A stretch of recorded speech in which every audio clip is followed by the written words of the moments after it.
Telangana cabinet ను విస్తరించే అవకాశం ఉంది. ఇందుకోసం హైకమాండ్ తో చర్చించేందుకు రేపు సీఎం రేవంత్ రెడ్డి ఢిల్లీకి వెళ్తున్నారు. పార్టీ అగ్రనేతలతో సమావేశం కానున్నారు. మంత్రివర్గ విస్తరణ, నామినేటెడ్ పదవుల భర్తీపైన హైకమాండ్ తో చర్చించే అవకాశం ఉంది. మంత్రివర్గ విస్తరణలో గ్రేటర్ హైదరాబాద్కే తొలి ప్రాధాన్యం ఇస్తారని సమాచారం. లోక్సభ ఎన్నికల సన్నద్ధతపై అధిష్టానంతో చర్చించనున్నారు. మళ్లీ విస్తరణలో ఎవరెవరికి ఛాన్స్ వస్తుందన్న ఉత్కంఠ ఆశావాహుల్లో నెలకొనగా, మరోవైపు లోక్సభ అభ్యర్థుల విషయంలో రేవంత్ రెడ్డి ఇప్పటికే ఒక జాబితా సిద్ధం చేసినట్టు తెలుస్తోంది.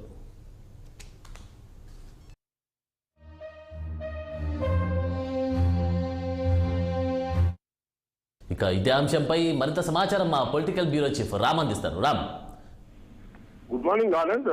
ముఖ్యమంత్రి రేవంత్ రెడ్డి రేపు ఢిల్లీకి వెళ్తున్నట్టు సమాచారం తెలిసింది. అయితే ముఖ్యంగా ఢిల్లీ పర్యటనలో రాజకీయ పరమైన, పార్టీ పరమైన అంశాలు ఉన్నప్పటికీ కూడా ముఖ్యమంత్రిగా బాధ్యతలు చేపట్టాక ఢిల్లీకి వెళ్ళలేదు కాబట్టి ఢిల్లీకి వెళ్లి మళ్ళీ అగ్రనేతలు కలిసి మరోసారి మంత్రివర్గ కూర్పు పైన కూడా చర్చించే అవకాశం ఉంది. ఎందుకంటే ఇప్పటికీ 11 మంది, ఆయనతో పాటు మొత్తం 12 మంది మంత్రివర్గమే ప్రమాణ స్వీకారం చేశారు.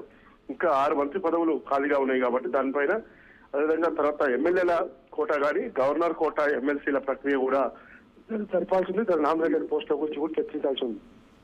దాంతో పాటు ఆయన ఎంపీ ఏదైతే నివాసం ఉందో ఎంపీ నివాసం కూడా ఖాళీ చేయించే పని మీద కూడా ఆయన వెళ్తున్నట్టు తెలుస్తోంది. ఏదేమైనా రాజకీయ పరమైన అంశాలు, పార్టీ పరమైన అంశాలతో పాటు ఇతర అంశాలు కూడా ఢిల్లీ ప్రజలతో చర్చించే అవకాశం కనబడుతుంది. ఆనంద్, ఓకేనా, మరి ఈ యొక్క కేబినెట్ లో ఎవరెవరికి అవకాశం దక్కే ఛాన్స్ ఉందట? అంటే ఇంకా చాలా పెద్ద ఎత్తున చాలా మంది కొత్తగా గెలిచిన ఎమ్మెల్యేలో చాలా మంది కొత్త వాళ్ళు ఉన్నారు. కొత్త పాత కలిపి సీనియారిటీతో పాటు అనుభవం, ముఖ్యంగా అంటే గతంలో ఎమ్మెల్యేగా పోటీ చేసి చాలా మంది ఓడిపోయిన వాళ్ళు ఉన్నారు. ఇంకా నల్గొండ జిల్లా నుంచి బాలు నాయక్, ఇంకా ఎస్టీ సామాజిక వర్గం నుంచి ఆయన ఖాళీగా ఉన్నాడు. తర్వాత మహబూబ్నగర్ నుంచి, అలంపూర్ నుంచి ఓడిపోయిన సంపత్ కుమార్ ప్రస్తుతం ఎమ్మెల్యేగా ఓడిపోయారు. ఆయన కూడా ఎమ్మెల్సీ ఇచ్చి మంత్రి పదవి తీసుకునే అవకాశం ఉందని చెప్తున్నారు. హైదరాబాద్ నగరంలో అంజన్ కుమార్ యాదవ్ పోటీ చేసి ఓడిపోయాడు. తర్వాత షబ్బీర్ అలీ, మాజీ మంత్రి, సీనియర్ నేత షబ్బీర్ అలీ కూడా నిజామాబాద్ జిల్లాలో పోటీ చేసి ఓడిపోయాడు. ఇట్లా కొంతమంది పెద్దలు, తర్వాత కొంతమంది పాత వాళ్ళు కూడా ఉన్నారు. కాబట్టి అందరికి కూర్పు ఎలా ఉండబోతుంది. ప్రస్తుతం లోక్సభ ఎన్నికలు కూడా వస్తున్న తరుణంలో లోక్సభ అభ్యర్థుల ఖరారుపై ఒక సూత్రప్రాయంగా అయిన ముఖ్యమంత్రి రేవంత్ రెడ్డి లిస్టు సిద్ధం చేసినట్టు తెలుస్తా ఉంది. కాబట్టి ఆ లిస్టుపై కూడా కొంత చర్చించే అవకాశం ఉంది. దాంతో పాటు ఇవాళ గాంధీ భవన్ లో కూడా రాజకీయ వ్యవహారాల కమిటీ సమావేశం ఉంది. సమావేశానికి రాష్ట్ర వ్యవహారాల ఇన్ఛార్జ్ మాణిక్రావు ఠాకరేతో పాటు మాణిక్రావు ఠాకరే అధ్యక్షత జరుగుతుంది. దీనికి ముఖ్యమంత్రి రేవంత్ రెడ్డితో పాటు వర్కింగ్ ప్రెసిడెంట్లు, టీపీసీసీ వర్కింగ్ ప్రెసిడెంట్ తో పాటు మంత్రులు వీళ్ళందరూ కూడా పాల్గొని ప్రస్తుతం రాష్ట్రంలో రాజకీయ పరమైన పాలన, పార్టీకి ప్రభుత్వానికి మధ్య సమన్వయం ఏ విధంగా ఉండాలి దానిపైన కూడా చర్చించే అవకాశం ఉంది.